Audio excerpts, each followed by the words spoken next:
Depends on the angle. Yeah.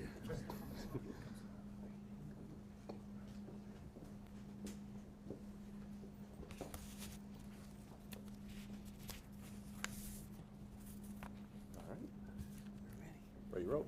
All right, well, thank you all so much for being here with us this morning. I am excited. I know that the people behind me are also excited today because this was not an easy battle. It was a tough fight, unnecessarily tough, in fact. But we do live to fight another day.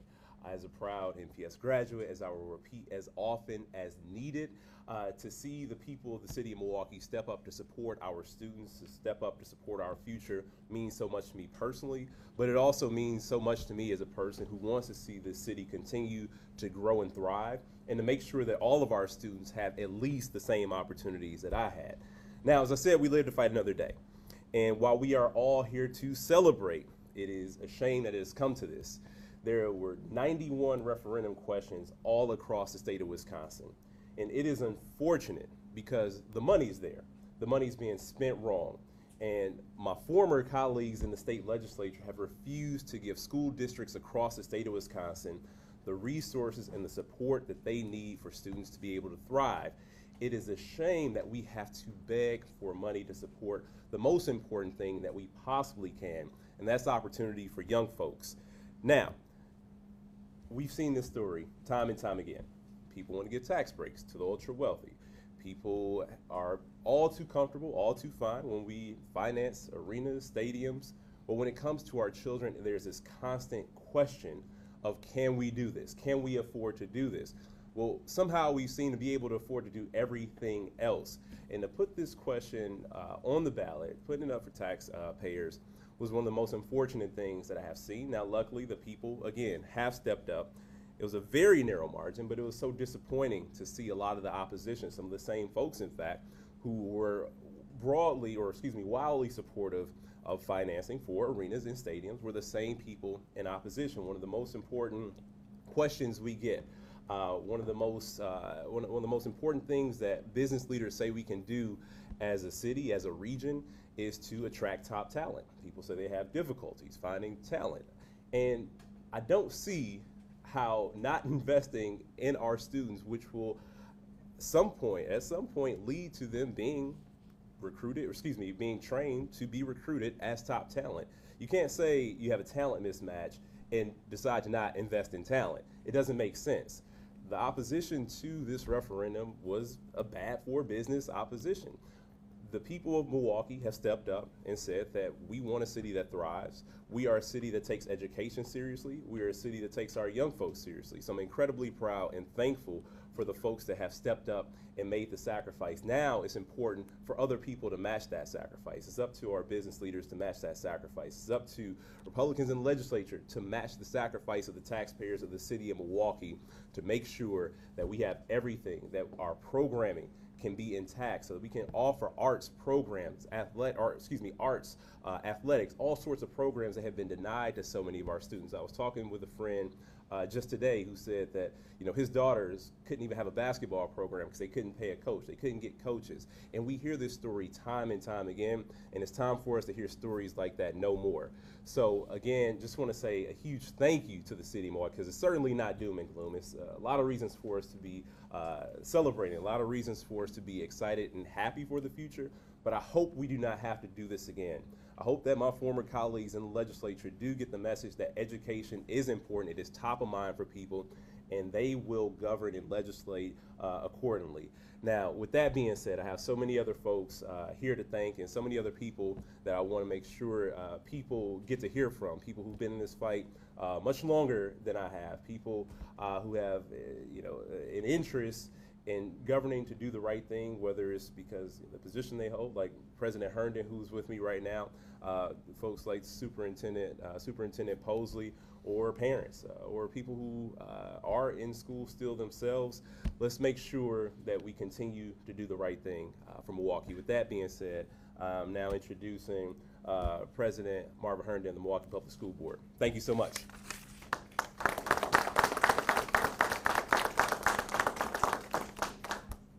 Thanks everyone for being here. Wow, what a time we have lived. I'm Marva Herndon, President of the Milwaukee School Board of Directors. I'm also Marva Herndon, the big, proud graduate of Milwaukee Public Schools, #1, and have spent over a decade at this point doing the same thing that we just did. I think that is shameful that I stand here as the president of the school board, but also one who has fought every one of these Milwaukee Public School takeover fights. That's not something that I'm proud of. It should never have occurred. It should never have come to what it came to this time. I have to say that this was the most heartbreaking. It was the most vicious one, and it was very tough for some of us to get up every day and do it again. But what I want to say about that is that the people you see here and many others that you do not see, we supported each other. We started it with respect. Respect for ourselves, first of all, and respect for each other. And when things got rough, we had our meetings every week, our team's meetings, and we lifted each other up to fight another day. And for that, I want to say thank you all. Thanks, everyone. And what can I say about the residents of Milwaukee? Thanks to the parents, the teachers, the students, the elected officials who all stood tall, worked together to fight for this, to fight for everything that our children deserve. Thanks to our mayor, our county executive, our former lieutenant governor here supporting us. That meant a lot. But most of all, thanks to the voters of Milwaukee. They showed that they feel the same way that we do, that our children deserve a good education, and we should not have experienced this 20 to 30 year defunding purposely by our state governmental entity. I found it difficult to imagine reducing or removing the curriculum and services that we have worked so hard to put into our classrooms and provide for our students with the funding that was received from the referendum in 2020. We purchased instruments. We hired new teachers. The children were asking for this: music, art, physical education. They needed counselors, psychologists, therapists. We did that. Are we done? Absolutely not, because then came COVID. So we are not done. We've got a tough road ahead of us, and we know that. I want to thank everyone that met with us as a team each week. Maybe we can get a full night's rest at this time. Our work will continue without interruption for our students' academic success, and that's the one thing I'm most proud of. Our city faces major obstacles: the poverty, housing, jobs, food. So we must, as a city, as a community, work hard to make Milwaukee truly a first-class city. We know there are major hurdles to climb, especially as related to our children, but together we can, we must work together. Our children's future depends on it. Thank you.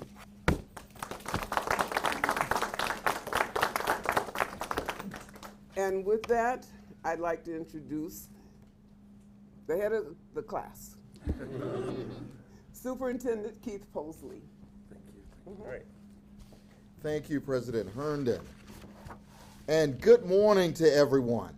I'm Keith Posley, proud superintendent of the Milwaukee Public Schools. And to the people of Milwaukee, thank you, thank you, thank you. I stand here today in awe of the support our community has shown our children. Over the past few months, we have seen parents, teachers, students, and elected officials band together to fight for what our children deserve. Thank you.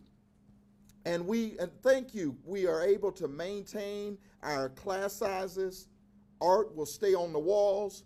Music will continue to fill the halls. We do not take this investment from taxpayers lightly. We heard their feedback during the process, and we will work to include this feedback as we move forward. This investment allows every MPS student to receive more funding. This will directly support children and teachers in our classrooms. We will continue to prioritize district efficiencies to help ensure that MPS is positioned for success long into the future. We will present our long-term facilities master plan to the board of directors. Get ready, it's coming. And we will continue to implement programs to improve our students' academic success. We are doing everything possible to make sure our children are moving forward academically. As we celebrate today, it is important to understand that our fight is not over. Milwaukeeans stepped up to save our schools from a broken system that must be repaired. For 16 years, the state of Wisconsin has failed to adequately fund public schools. This is why we saw more than 90 school districts go to referendum yesterday. Yesterday's vote is a lifeline, but it's not. It is not changing the landscape. So schools will need to continue this whole referendum cycle again and again if there's no change. MPS is committed to doing its part and continuing to work with our parents and working also with our partners in Madison to properly support what our children need. In spite of these challenges, MPS has seen progress for our students even in the face of a pandemic. Our children find themselves living, learning, and growing in a new world transformed by technology and challenges unlike those of generations past. And they are struggling. We have done what we can to provide resources to accelerate learning and to provide mental health support. These plans have been working. Our absenteeism has dropped, our test scores are up, our graduation rate is up, and we have more students participating in important college and career programs. We know we have the resources required to continue this success. To really move forward, we need to work together.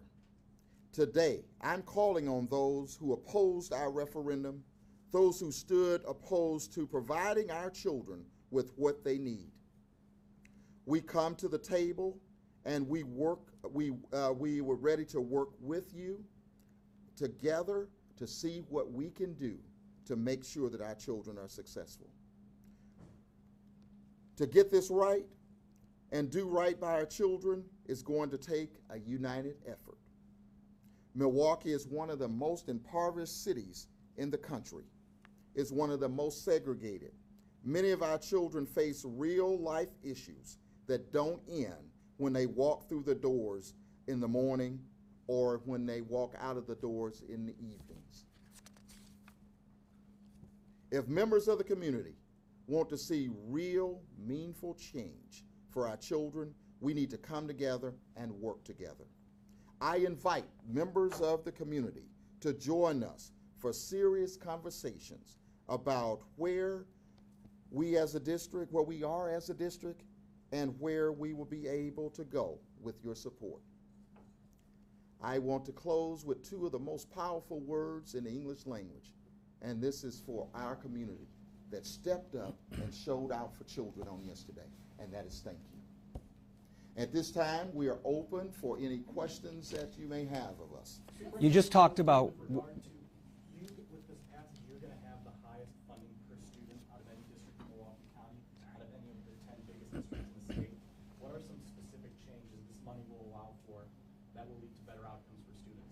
It's just like the referendum question stated. Art, music, physical education, library and media specialists, smaller class size to retain highly qualified staff, counselors, social workers, and the list goes on. What does the district say to nearly half of the voters who did not have the confidence that the district needed this money? Okay, just like I said, we open it for conversations. I'm ready to sit down. The team is ready to sit down, roll up our sleeves. We want our children to be successful, because if the children in Milwaukee are successful, the children of the state of Wisconsin will be successful, and throughout the country. So we want to make sure that our children are moving forward and doing great things. They are doing great things on a daily basis. We just need to come together and support our young people. If I could just add one more part to that too, because I wouldn't say that it was, almost half of people saying no to our students. Like, people have been asked of so much already, whether it was the city, the county referendum. Again, we'll go to sports stadiums. People have been asked for so much. The onus falls on the leadership in the legislature. We are running a surplus right now. There is money at the state level that should absolutely be pouring down in the school districts. And so, yeah, this is a tough question to ask people all the time, to say, hey, can you cough up a little more? Can you do a little more? When the money is sitting right there, they've already given so much, and it's right there. It's not being allocated properly. Superintendent, you talked about working with opponents of this referendum, going to the table together with them. A union president called the chamber, the MMAC, which opposed the referendum, extremist. Was that appropriate? Well, you know what? I cannot speak for those individuals, and whoever said that, that will be that person's opinion, and that person will have to speak for themselves. My goal is to make sure that children have what they need in order to be successful and in order to receive a quality, wholesome education, and we are doing that every single day. Do you think the MMAC is extremist like she said it was? My goal here today is to thank the individuals in the city of Milwaukee for the overwhelming support for our children. Would you condemn those words, that they're extremist? Just like I shared with you earlier, and the answer won't change. I just shared with you, my goal today is to support our children, and my goal every day that I wake up is to support our children. I can't get hung up on who says what or whatever the situation may be. So, and I don't go down those roads. That is something that I can accomplish. My goal is to make sure our children are successful. How does the district plan to ensure that this money leads to student achievement, higher test scores, higher graduation rates? Everything that we do that's our ultimate goal, is to lead. And you just take a look at this. We have coming off of a major pandemic all over the country. I'm a part of the Council of Great City Schools, which is 78 of the largest urban districts. And when we look at data, we look at data trends, key performance indicators, we are moving and making things happen just like all other major cities. There's things that we have to work on, yes, and we're working on those kinds of things, and we welcome those kinds of things, but you can't do it without funds. And so therefore, this is a step in the right direction for young people. Superintendent, there are voters that oppose this referendum over a lack of what they said was transparency about how this money will be spent. How will you ensure accountability for this funding moving forward? I will continue to do the same things that we have done in the past. Every single document that we move forward with comes before basically the Milwaukee Board of School Directors. It's out there on the airways. Anybody can read at any given time. We meet every Tuesday and Thursday night. Our budget book has been, when it's released, every step of the way, all 900 pages spells out every single thing that we will do with those dollars, and we are making it happen on a daily basis. And that was a bad faith talking point that was supported by a well-funded opposition campaign. And the reality is, on the referendum, all of it was explicitly laid out what the funding was going to be used for. And it's a shame that it was manipulated in that way, with as much money as was used to create, or excuse me, to echo these bad faith arguments. One of the talking points for the Vote Yes campaign was this potential $200 million deficit that will likely be avoided now. But that $252 million is not going to be immediately available to you. Are there going to be some short-term budget gaps to shore up, and how will that be handled? And I will be the first to say, and we made it perfectly clear, that this is not going to solve all of our problems. There are going to be efficiencies that we have to look at the central office level. There's efficiencies that we have to look at the school level. We have had a space utilization study done that we're looking at, and I talked to you about the facilities master plan that we're working on. There are some policies and procedures that we have in place that we have to look at around transportation. All of those kinds of things are in place. We have gotten on one calendar so that we can look at some ways to cut in costs. We're doing all of those things. We have worked with our community to find out a list of different things that we have to look at. There's just a number of different things that we are looking at to make sure that we're moving in the right direction and being efficient. Given that enrollment has declined by 30,000 students over the last 20 years, will that facility master plan include consolidation of schools? And AJ, if you would repeat that Well, again. Since enrollment is down by 30,000 students from 20 years ago, will that long-term facilities plan include school consolidation? Absolutely, and if you take a look at one of our tenets on our strategic plan is right sizing. And that's the reason we had to do the space utilization study. All of those kinds of things that we are looking at and working through, but also we want to make sure that we have an up-to-date facilities master plan. There's conversations that have to be had with community, families, and all of those kinds of things. All of those things are still on the table, and we will be working through each and every one of them. This is the last question. Does the district have a plan to ensure that there's not a referendum in a few years? Well, we have a plan. I talked about coming up with plans to make sure we have efficiencies, to have dollars. But if funding does not change at the state level, districts will be in the same situation over and over. It's 91 districts went to referendum yesterday. 91. And then there will be others in November. So that lets you know right there, there's a funding flaw, and that has to be fixed. But the bottom line is that we have to do everything that we can to cut costs, and we're committed to doing just that. Thanks, everyone. Thank you. Thanks, everyone.